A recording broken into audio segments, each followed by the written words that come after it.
हाय। तो all friend, Radhe Radhe, जय श्री कृष्णा। लड्डू गोपाल की जय हो, गौरी पुत्र गणेश की जय हो। तो मैं इन लोग का भक्त हूँ। मुझे बहुत पसंद है इन लोग का नाम लेना, इन लोग से बातें करना। तो मैं अपना नाम बताती हूँ पहले। मैं हूँ निर्मला यादव, गाजीपुर से।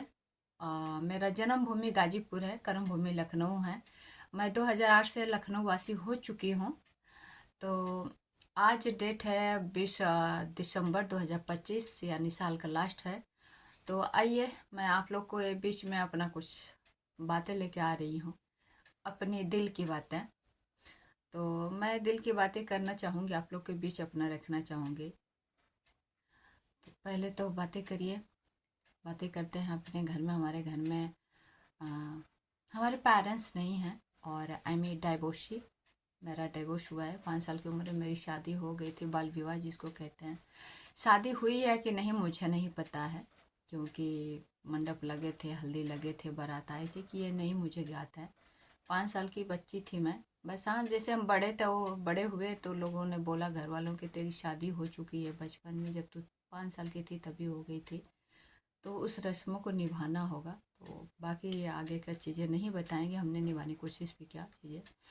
आज के टाइम पर मेरे पेरेंट्स नहीं हैं, और पेरेंट्स में मेरे श्री कृष्ण राधा जी हैं, लड्डू गोपाल जी हैं, गौरी पुत्र गणेश जी हैं। इन्हीं लोग को हम बहुत मानते हैं। और मेरी वीडियो आप लोग देखिएगा, वीडियो में खुद देखिएगा कि हम किसके भक्त हैं, हमारा कौन है। तो मेरे घर में एक प्यारे से मिट्ठू राजा भी हैं। तो और भी रिश्तेदार हैं, ऐसा नहीं कि मैं इस दुनिया में अकेली हूँ, अनाथ नहीं हूँ। अभी तो अनाथ ही हो गई हूँ, बिन माँ बाप के, बिन पेरेंट्स के। पर हाँ, कहते हैं ना, तुम ही हो माता पिता, तुम ही हो बंधु सखा, तुम ही हो। तो ईश्वर से बड़ा कोई माता पिता नहीं हो सकता मेरे लिए। तो मेरे प्रभु हैं, और भी कजन सिस्टर लोग हैं। और मेरे भाभी भी हैं, बड़े पापा की बहू हैं, बनारस में रहती हैं। मेरे दो सोने सुंदर से सोना जैसे दो भतीजे भी हैं, 4 भतीजी भी हैं जो बनारस में रहती हैं। आई लाइक यू, मैं उन लोग को बहुत पसंद करती हूँ, पहले भी करती थी, बचपन से ही पसंद है। वो बच्चियाँ भी हमने बहुत खिलाया है। पर आजकल समय के साथ हर इंसान बिजी रहता है, व्यस्त रहता है। मैं चाहूँगी कि सभी लोग व्यस्त रहें, स्वस्थ रहें, खुश रहें, मस्त रहें अपने लाइफ में। पर आई लाइक यू, चारों भतीजे और दोनों भतीजे। तो मेरे भैया इस दुनिया में नहीं हैं। आई लाइक यू भैया, बहुत अच्छे थे।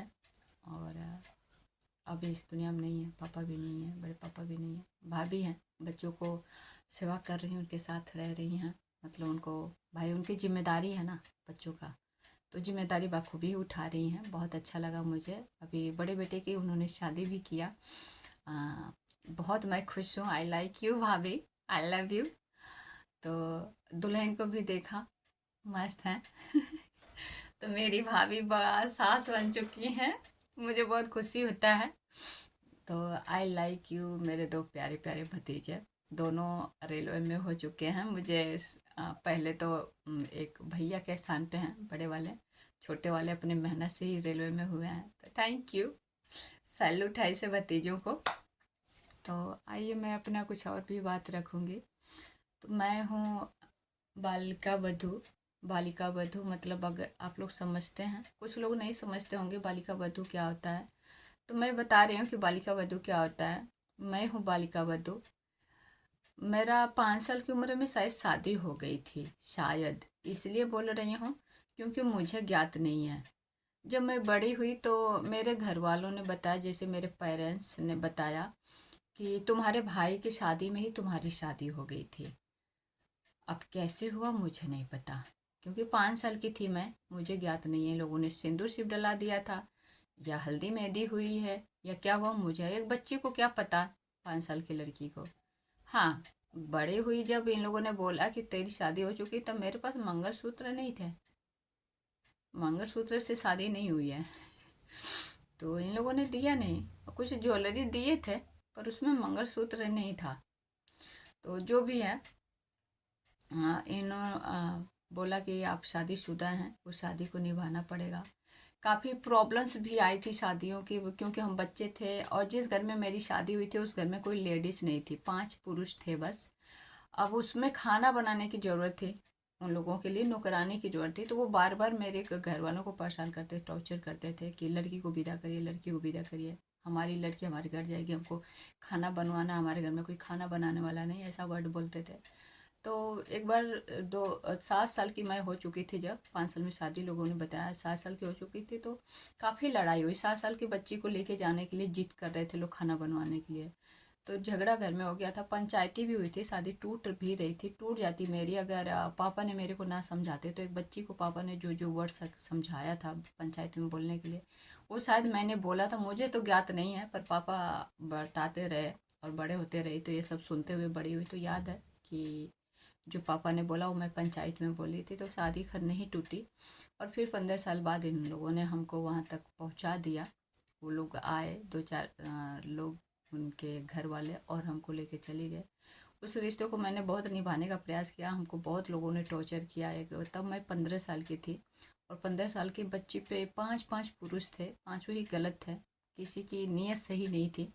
अब जिस घर में कोई लेडीज ही ना हो, समझ सकते हैं एक बच्ची के साथ कैसा व्यवहार करेंगे। वो बच्ची भी कि उनके घर का खून नहीं है, और उन घर में कोई स्त्री ना होने का रीज़न है कि उन लोगों की हरकतों की वजह से, आई मीन सुसाइड, सब औरतों ने कर लिया या मार दिया इन लोगों ने, पता नहीं, क्योंकि मेरा जन्म ही नहीं था तो मैं नहीं बता पाऊँगी। पर हाँ, ऐसा ही हुआ है।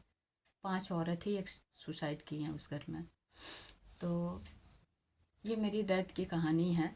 और अभी मैं डांस करती हूँ। यूट्यूब मेरा चैनल है, यूट्यूब चैनल है 2 मेरा। निर्मला नाम के, निर्मला यादव के नाम से भी है, मैं हूँ निर्मला यादव। और जन्मभूमि गाजीपुर है, कर्मभूमि लखनऊ है। मैं 2000 से लखनऊ वासी हो गई हूँ। और मेरा गांव में कुछ नहीं है, गाजीपुर में कुछ भी नहीं है मेरा। तो हाँ, 2 सौतेले भाई हैं वहाँ पर, और एक सौतेली माँ भी है। मेरे पिता की 2 शादी हुई थी, तो वो सौतेला हैं, एकदम व्यवहार भी वैसे ही करते हैं लोग। तो मैं मतलब नहीं रखती हूँ उन लोग से, बात नहीं करती हूँ। तो खैर उन लोग की बातें छोड़िए, वो जहाँ रहें रहें। तो मैं ये बात करना चाह रही हूँ कि कभी भी कोई लड़की अपनी हिम्मत से ना हारे। जैसे होता कि ससुराल वाले छोड़ दिए, कहाँ जाएंगे, कैसे करेंगे, क्या करेंगे।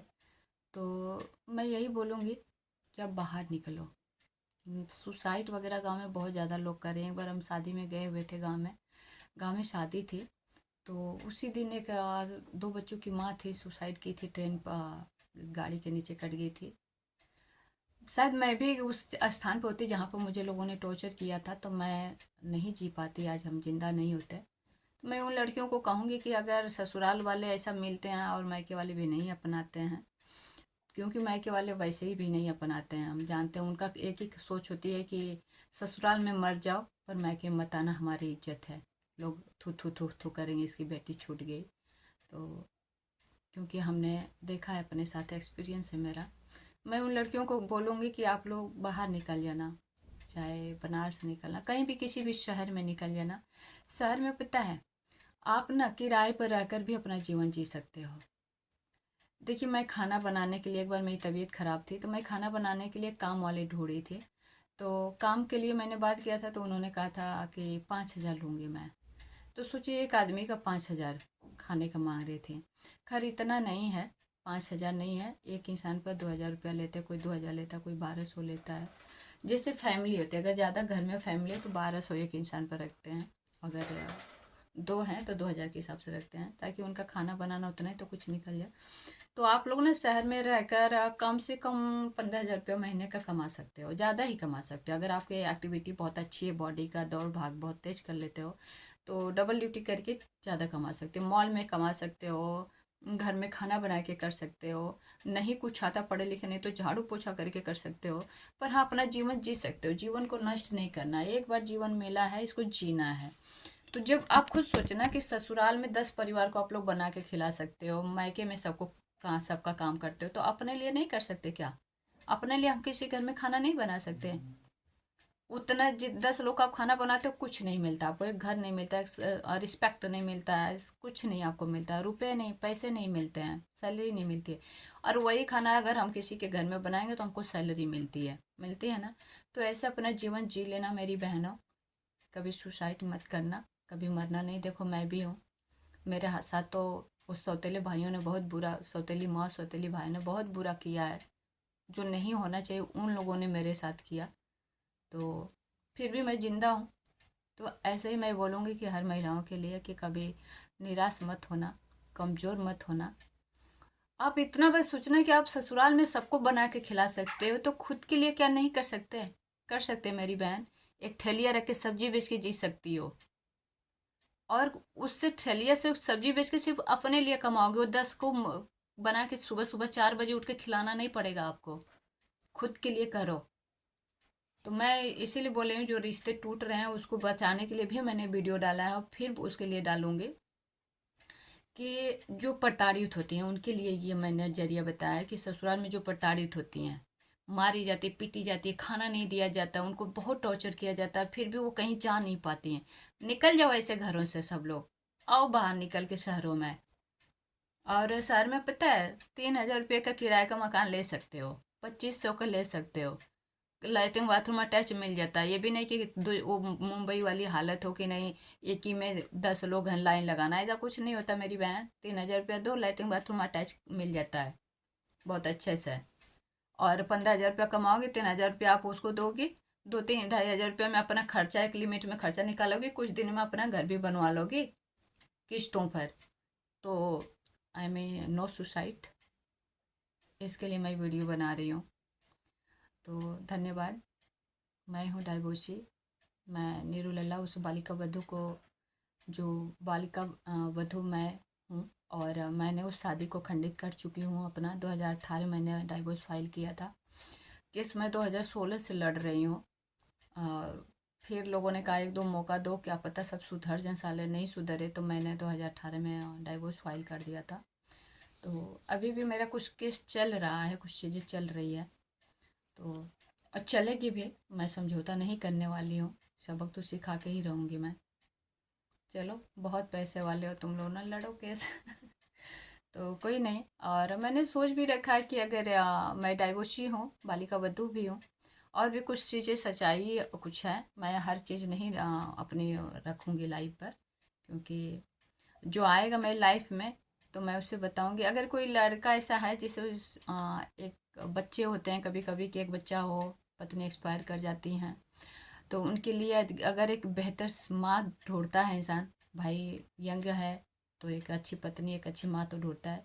तो कोई ऐसा है आसपास लखनऊ का तो ज़रूर बात करिएगा मुझसे, क्योंकि मैं उस बच्चे की माँ बनना चाहूँगी।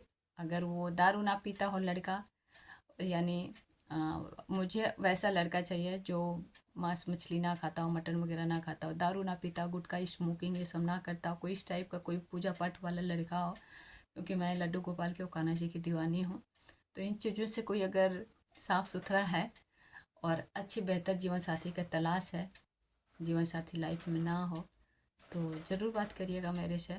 मैं शादी करने के लिए तैयार हूँ, और मिला तो राधा रानी कृपा हुई, अच्छा लड़का मिला तो ज़रूर शादी करूँगी, नहीं मिला तो इनके साथ तो अपनी लाइफ हम काट ही रहे हैं। राधा रानी कृष्ण जी की सेवा में है अभी हम, आगे भी रहेंगे पति को पाने के। इसीलिए तो मैं साधु ढूंढ रही हूँ जो मांस मछली ना खाता हो, भगवान के करीब हो, वैसा कोई हो तो प्लीज़। और सिर्फ लखनऊ का ये वीडियो, सिर्फ लखनऊ, ये जो शादी का है इसमें मेरा संदेशा ये सिर्फ लखनऊ वासियों के लिए है, कहीं दूर के नहीं। तो राधे राधे, राम राम। वीडियो यहीं तक।